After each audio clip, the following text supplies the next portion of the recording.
The original Gothic castle in Český Krumlov in Prague was founded by the Lord of Krumlov before 1250. They represented a branch of the powerful family. After the lords of Krumlov died in 1302, their relatives, the Rosenbergs, inherited the castle. It was a flourishing era of the town and the castle. The castle acquired the form of a splendid Renaissance residence. It was the aristocratic residence and administrative and social center. In 1602, the Rosenbergs family was in financial difficulty and was forced to sell some of their estates. Finally, they sold the castle to Emperor Rudolf II, the Holy Roman Emperor from Habsburg family. The emperor never visited the castle in person. Only during 1605 to 1609, he gave his castle to his illegitimate son, Don. Don was born in 1584 or 1586. He was the eldest illegitimate child of Emperor Rudolf II and his lover, Catherine. Rudolf II put his hopes into his eldest son and nurtured him with good education. He also tried to find a good position for him at the royal court. Rudolf II provided Don with money and a lavish castle. He chose Český Krumlov as a residence for him. In 1605, Don came to Krumlov from Vienna for the first time. In the summer of 1606, Rudolf II sent him to a cloister in North Austria, and in the next year, Don came back to Krumlov and had lived here until his death. At that time, he was about 22 years old. He soon met and became close with Maketa, the daughter of a local barber. Not long afterwards, Don invited Maketa to live with him in his castle with the permission of her parents. Given his wealth and status, the family quickly agreed. Don appeared to be suffering from schizophrenia, a serious mental illness in which someone cannot understand what is real and what is imaginary.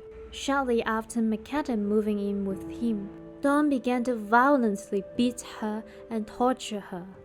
He cut her all over her body with a knife. Seeing his brutal behavior, his servants dared not interfere. One day, Don thought he had killed Maketa accidentally, so he tossed her body out of the window. In fact, she was still alive when she was thrown out, and luckily, she fell on a pile of rubbish and survived. After Maketa recovered, she escaped from Don, but Don kept coming to her mother and asked her to let Maketa come back again.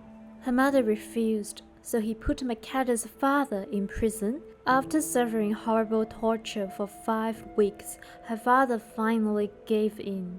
The parents agreed to bring Maketa back to the castle. Soon after, Maketa came back to live with Don. Don's mental condition was worse than before. On February 18th of 1608, he killed Maketa. This tragic event was recorded by a man called Václav. That awful tyrant and devil cut off her head and other parts of her body, and people had to put her into her coffin in single pieces. The news of this brutal incident shocked and angered European aristocratic society.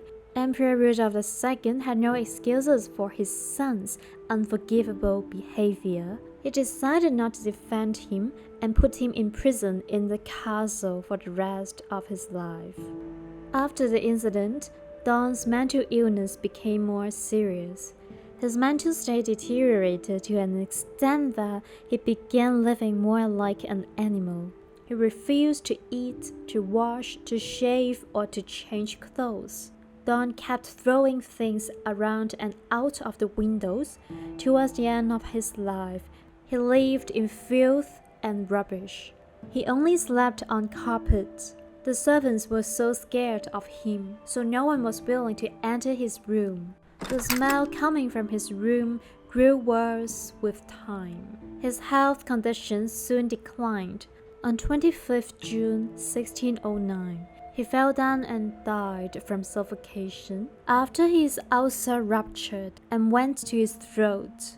Dawn was finally buried in the Minoan monastery in Český Krumlov. Later, Emperor Rudolf II wished to have Dawn moved to a burial site of the heirs to the emperor. But before this could happen, Rudolf II died. Dawn's remains were later moved to another area of the monastery. He was said to be buried somewhere within the walls, but no one knew the exact place.